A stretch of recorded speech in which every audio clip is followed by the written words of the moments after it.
다음 달 대선을 앞두고 조기 우편 투표자가 급증하고 있습니다. 일단은 민주당에게 유리하다는 분석입니다.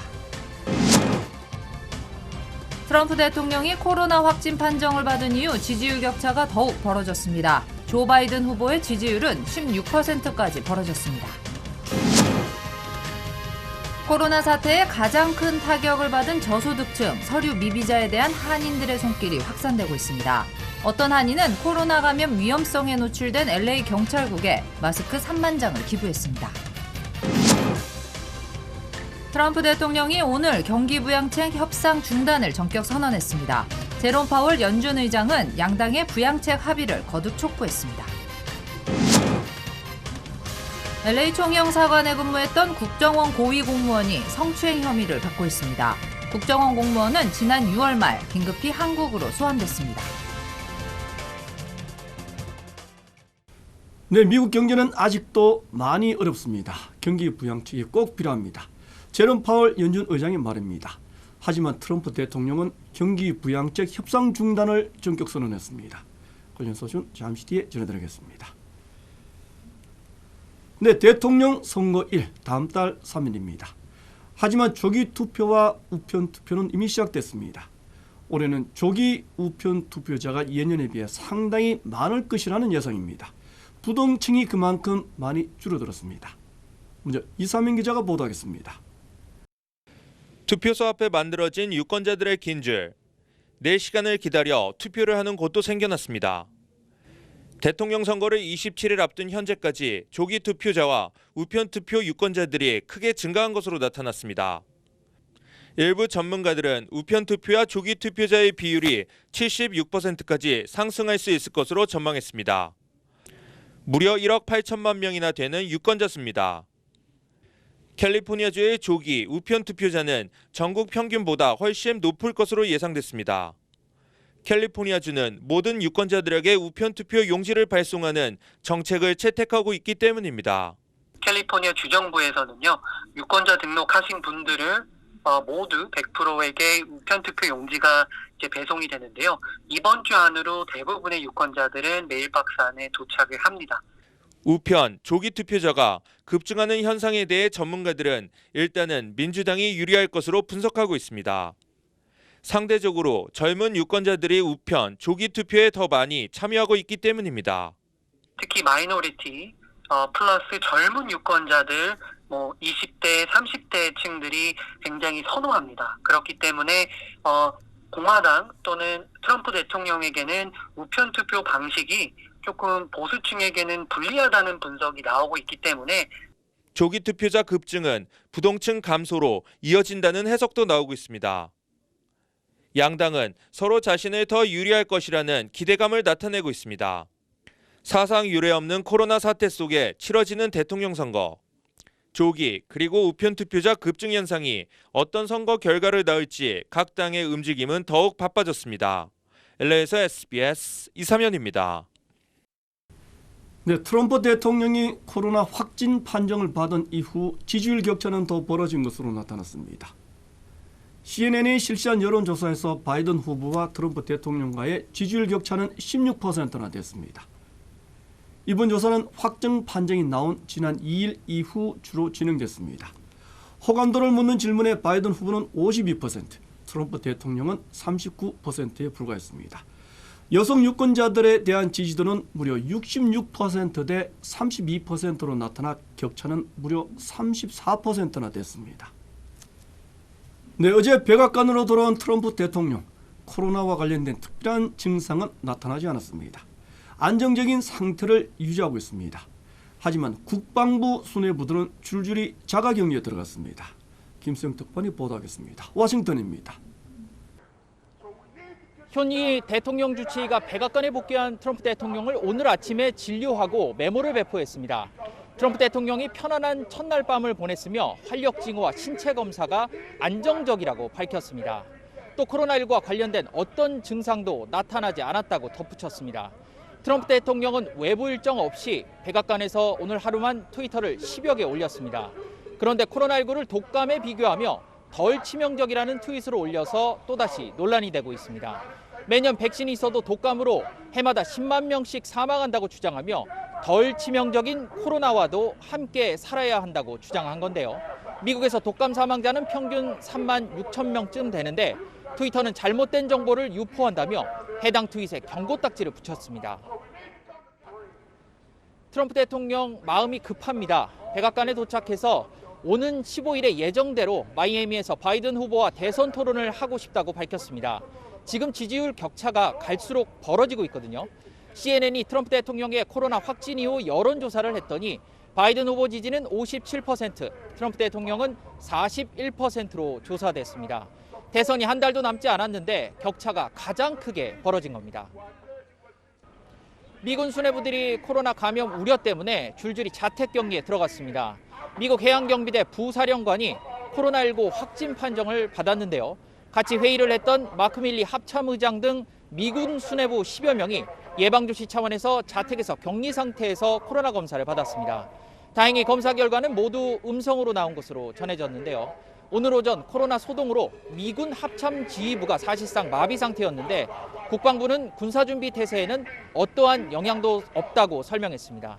지금까지 워싱턴에서 전해드렸습니다. 네, 코로나 사태에 가장 큰 어려움을 겪고 있는 한인들, 바로 저소득층 그리고 수류 미비 한인들입니다. 이들에게 생필품을 전달하는 행사가 오늘 타운 내에서 열렸습니다. 또 어떤 한인은 LA 경찰국에 마스크 3만 장을 기부하기로 했습니다. 김민우 기자입니다. 생필품이 든 가방을 나눠주는 손길이 분주합니다. 물품을 받으려는 한인들의 줄은 끝이 보이질 않습니다. LA 한인 상공회의소는 오늘 서류 미비자들과 저소득층을 위해 생필품 나눔 행사를 개최했습니다.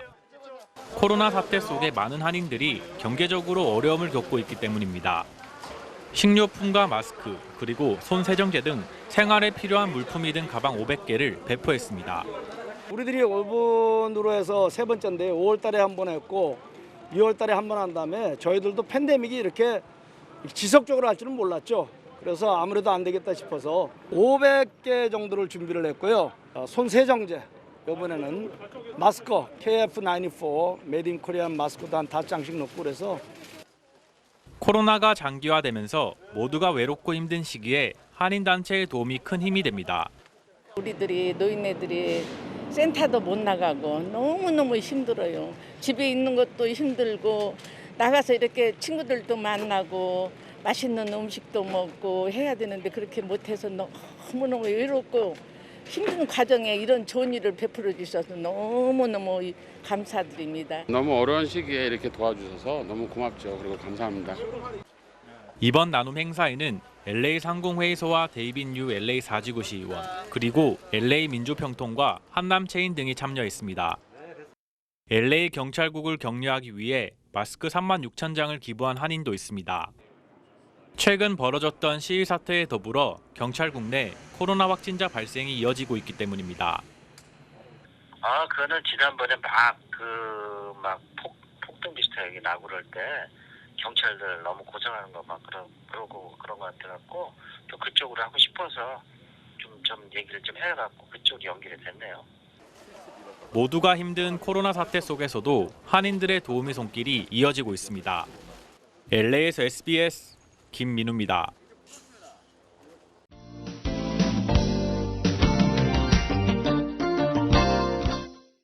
네, LA 한인타운 지역의 인구 총조사 참여율 여전히 56%에 불과한 실정입니다. 어르신들의 참여가 힘들다는 것도 하나의 주요 원인이라고 합니다. 이재린 기자가 보도하겠습니다. 오늘까지 집계된 LA 한인타운의 센서스 응답률은 56.4%. 3주 전에 비해 5%밖에 안 올랐습니다.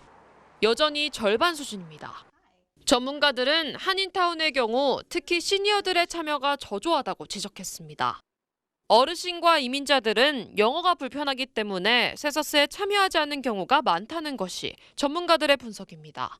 We also have a large population of older adults and seniors who are also immigrants and limited English proficient. So those multiple factors that are considered hard to count indicators. 많은 타운 내 어르신들이 노인 아파트 같은 다세대 주택에 집중 거주하는 것도 응답률을 낮추는 요인이 되고 있습니다. 코로나 사태까지 겹치면서 센서스 방문조사원의 활동도 더욱 위축됐습니다. Even if you have like outreach events, sometimes it's hard to get in.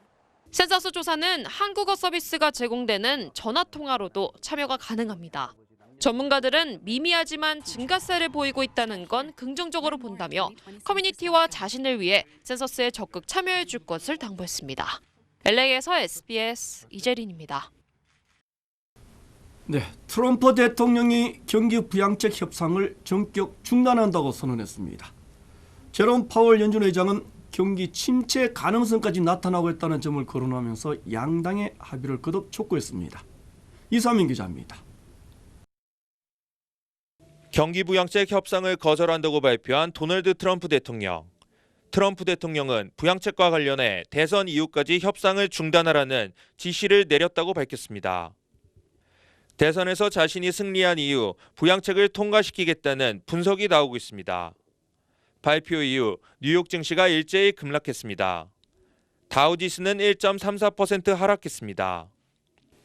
S&P와 나스닥 지수도 각각 1.4%와 1.5% 하락해 장을 마감했습니다.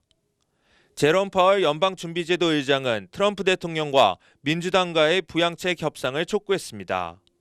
제롬 파월 의장은 코로나19 극복을 하기 위해 추가 경기 부양책이 필요하다고 거듭 강조했습니다. 더구나 의장은 부양책이 없다면 보다 심한 경기 불황을 맞이할 수 있다고 경고했습니다. 전문가들은 코로나19 충격에서 벗어나 회복세를 보이고 있지만 아직도 갈 길이 멀다고 설명했습니다. SBS 이삼현입니다. 네, 비무장 흑인 남성이 백인 경찰관이 쏜총에 숨지는 어처구니 없는 일이 또다시 발생했습니다. 흑인 남성은 다른 사람의 다툼을 말리던 중이었습니다. 경찰관은 살인 혐의로 기소됐습니다. 김종훈 특파원이 보도하겠습니다. 뉴욕입니다.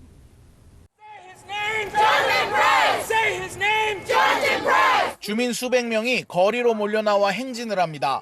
경찰총에 숨진 흑인 남성 31살 조너선 프라이스를 추모하기 위한 겁니다. 숨진 프라이스는 지난주 토요일 동네 편의점 앞에서 여성을 때리는 남성을 발견하곤 이를 말리다 다투게 됐습니다. The male became aggressive towards him. I understand that they may have had some sort of verbal or physical confrontation. When law enforcement arrived, this officer directed force towards Jonathan as opposed to the original perpetrator. 현장에 출동한 백인 경찰관이 폭행 가해자 대신 자신을 체포하려 하자 프라이스는 항의했고 경찰은 이런 프라이스에게 테이저건을 쏜 뒤 총까지 쐈습니다. 텍사스 경찰은 조사 결과 당시 프라이스가 위협적 태도를 취하지 않았는데도 경찰관이 총을 쐈다며 해당 경찰을 살인 혐의로 재판에 넘겼습니다. My son didn't deserve this. He really didn't. He helped everybody in this community. And had a big heart, a spirit. You know, he always had a great smile. He was always happy, you know. And then I go on the track every now and then. I used to see him. He'd be training somebody, you know, because he was a fitness coach as well. 프라이스 사망에 항의하는 시위는 사건이 발생한 텍사스 울프시뿐 아니라 뉴욕과 로스앤젤레스 등지에서도 벌어졌습니다. 뉴욕에서 SBS 김종훈입니다. 네, 다음 소식입니다.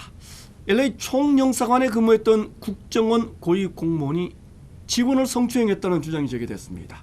한국 외교부가 국정감사에서 밝힌 내용입니다.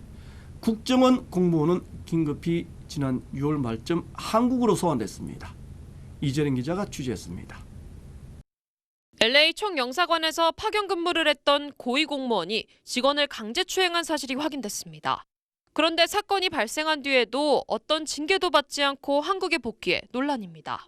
한국 외교부는 국가정보원 소속 고위공무원 A씨가 지난 6월 말 LA 총영사관 내 계약직 직원 B씨를 강제추행한 사실을 확인했다고 밝혔습니다. 국정원 고위직인 A씨는 피해자 B씨 등과 함께 회식을 가진 뒤 영사관에 돌아와 추행을 저지른 것으로 알려졌습니다. 사건 직후 피해자 B씨는 경찰에 A씨를 고소했습니다. 경찰은 강제추행 관련 증거를 확보해 국정원 공무원 A씨를 기소 의견으로 검찰에 송치했습니다. 경찰은 지난 7월 중순쯤부터 수사를 개시한다고 외교부에 통보도 했습니다. 하지만 외교부와 국정원은 사건이 발생한 한 달 동안 어떠한 자체 조사는 벌이지 않은 것으로 알려졌습니다. 별다른 징계 절차도 밟지 않았습니다. A씨는 지난 7월 말쯤 한국으로 복귀했습니다. A씨는 3급 이상인 고위공무원입니다. 국정원 관계자는 A씨를 직무에서 배제했다며 수사 결과를 보고 징계 여부를 결정할 계획이라고 말했습니다. 뉴질랜드 외교관 성추행 사건에 이어 LA 총영사관 고위공무원의 강제 추행까지 드러나면서 파장은 확산될 전망입니다. LA에서 SBS 이재린입니다. 네, 나이지리아 대사관에서도 행정직원이 현지인을 성추행한 사실이 확인됐습니다. 대사관은 가해자의 사표를 받은 뒤 문제를 덮은 것으로 드러났습니다. 계속해서 김혜영 기자입니다. 뉴질랜드 공관원 성추행 사건이 외교 문제로까지 비화하던 지난 8월, 주 나이지리아 한국대사관에서도 한국인 행정직원의 현지인 성추행 사건이 벌어졌다고 익명을 요구한 한 외교부 관계자가 SBS에 알려왔습니다. 행정직원 A씨가 공관 숙소를 청소하는 20대 현지인 여성에게 침대로 손을 잡아 끄는 등의 부적절한 신체 접촉을 했다는 내용입니다. 충격을 받은 피해 여성은 자신의 지인을 통해 대사관 성고충 담당관에게 그만두고 싶다며 피해 사실을 털어놓은 걸로 확인됐습니다. 하지만 현지 공관 측은 성고충 담당관을 통해 상황 파악을 하고 직원들 의견 수렴도 했지만 외교부 본부에는 보고조차 하지 않은 채 A씨가 자진 퇴사하는 선에서 사실상 사건을 마무리했습니다. 피해자라고 주장하는 사람이 그런 어떤 클레임이라 그럴까요? 그런 게 없었기 때문에 이거는 공관장 재량에 의해서 판단해도 뉴질랜드 공관 성추행 사건으로 강경화 외교부 장관이 무관용 원칙을 강조한 시점에 벌어진 일입니다. 외교부의 심각한 도덕적 해이는 물론 근무 기강이 땅에 떨어져 있음을 보여주는 것입니다. 이번 사건을 비롯한 재외공관 직원들의 성비위 문제는 오늘 외교부 국감에서도 뜨거운 쟁점이 될 걸로 보입니다. SBS 김혜영입니다. 네, 계속하겠습니다. 지난 2018년 북한의 이탈리아 주재 대사대리가 잠적하는 일이 일어났습니다. 이 대사대리는 지난해 한국에 입국한 것으로 알려졌습니다. 김태훈 기자가 보도하겠습니다. 2018년 11월 초 임기 만료를 앞두고 자취를 감춘 북한 조성길 전 이탈리아 대사 대리의 행적이 2년여 만에 확인됐습니다. 복수의 국회 정보위 관계자들은 조 전 대사 대리가 한국에 들어와 있는 상태라고 밝혔습니다. 야당 정보위 간사인 하태경 국민의힘 의원은 SNS를 통해 입국 시점은 지난해 7월로 당국이 보호하고 있는 걸로 파악됐다고 밝혔습니다. 이탈리아에서 잠적한 지 약 8개월 만에 한국에 온 셈인데 이미 1년 이상 체류하고 있다는 얘기입니다. 국가정보원은 지난해 8월 조 전 대사 대리가 이탈리아를 떠났고 어딘가에서 신변 보호를 받고 있다고 국회 정보위에 보고한 바 있습니다. 조 전 대사 대리의 잠적은 북미 하노이 정상회담을 불과 한 달 앞두고 공개되면서 당시 외교가에서는 파장이 일었습니다. 조 전 대사 대리의 딸은 그가 아내와 함께 대사관을 떠난 지 불과 나흘 만에 북한으로 돌아간 걸로 확인돼 강제 송환 논란이 빚어지기도 했습니다. 북한 외교관의 국내 체류 사실이 뒤늦게 확인되면서 남북 관계에 변수가 될지 주목됩니다. SBS 김태훈입니다. 네, 북한의 김정은 위원장은 2명의 북한의 대장을 원수로 진급시켰습니다. 두 사람 모두 핵미사일을 담당하는 책임자였습니다. 보도에 안정식 기자입니다. 원수로 승진한 두 사람은 리병철 당 중앙군사위 부위원장과 박정천 총참모장입니다. 원수는 별 내신 대장과 차수보다 위에 있는 북한군 내 최고 계급으로 지금까지 오진우, 니을설 등 5명밖에 없었습니다. 특히 북한 전략무기 개발의 핵심 인물인 리병철은 지난해 말 정치국위원회에 오른 뒤 올 5월 당 중앙군사위 부위원장, 8월 정치국 상무위원 등 초고속 승진을 거듭하고 있습니다. 핵과 미사일 개발의 주역이라고 할 수 있는 이병철을 원수로 승진시킨 것은 미국이 움직이지 않으면 핵과 ICBM 카드는 계속 갖고 가겠다는. 김정은 위원장은 리병철에게 원수 칭호를 수여하면서 실적을 주문했습니다. 당과 인민의 크나큰 신임과 기대에 높은 사업 실적으로 보답하기 바란다고 당부하시며 오는 10일 당 창건 75주년에 신형 ICBM 공개가 예상되는 가운데 미국 대선을 전후해 SLBM이나 신형 ICBM 시험 발사도 점쳐볼 수 있는 대목입니다. 포병 출신 박정천 총참모장의 원수 승진은 포병 중시 기조와 함께 수해 복구에 군이 기여했다는 평가로 보입니다. 북한은 또 연말까지 80일 전투에 들어간다며 또 한 번의 노력 동원 운동을 선언했습니다. 하지만 서해 공무원 피살 사건에 대한 우리 정부의 공동조사 요구에는 이번에도 아무 언급이 없었습니다. SBS 안정식입니다. 네, 퍼시픽 시리뱅크 PCB은행이 금융감독국의 행정 제재에서 벗어났습니다. 예상보다는 빠른 1년 5개월 만입니다. 중국의 주요 한인사회 소식을 전해드리겠습니다. 퍼시픽시티뱅크가 금융감독국의 행정 제재에서 1년 5개월 만에 벗어났습니다. 퍼시픽시티뱅크 측은 연방예금보험공사와 캘리포니아주 비즈니스 감독국으로부터 행정 제재 해제를 통보받았다고 밝혔습니다. 퍼시픽시티뱅크는 지난해 4월 30일 자금 세탁 방지 안전규정 위반으로 시정명령을 받은 바 있습니다. LA 카운티 주민들은 오는 11월까지 카운티 공공도서관에서 무료 독감 주사를 맞을 수 있게 됩니다. 카운티는 보험이 없어도 예약을 하지 않아도 독감 예방 주사를 접종할 수 있고 일부 도서관에서는 드라이브스루로 독감 예방 접종이 이뤄질 전망이라고 밝혔습니다. LA 카운티 정부가 코로나로 타격을 입은 소상공인들을 위해 최대 25,000달러의 그랜트를 제공합니다. 카운티 정부는 오는 9일까지 온라인 신청이 가능하며 스몰 비즈니스는 물론 차량 공유 서비스 운전자, 배달원, 노점상, 그리고 독립계약자 등도 혜택을 받을 수 있다고 밝혔습니다. 30대 한인 간호사가 퇴근하는 도중에 교통사고를 당해 사망했습니다. 뉴욕시 경찰국은 랭곤병원 브루클린 병원에서 근무하던 강모 씨가 지난 3일 오전 7시 반 병원 근무를 마치고 자전거를 타고 귀가하던 중 오토바이와 부딪히는 사고를 당했다고 밝혔습니다.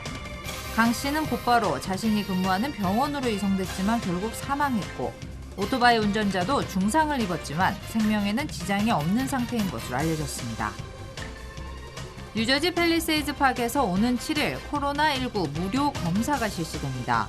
펠팍타운 정부는 7일 오전 9시부터 오후 2시 반까지 린드버그 초등학교에서 코로나 검사가 실시되며 펠팍은 물론 버겐 카운티에 거주하는 모든 주민이 대상이라고 밝혔습니다.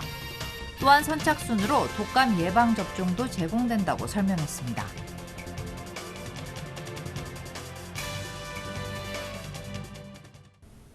경기 부양책 협상이 전격 중단됐습니다.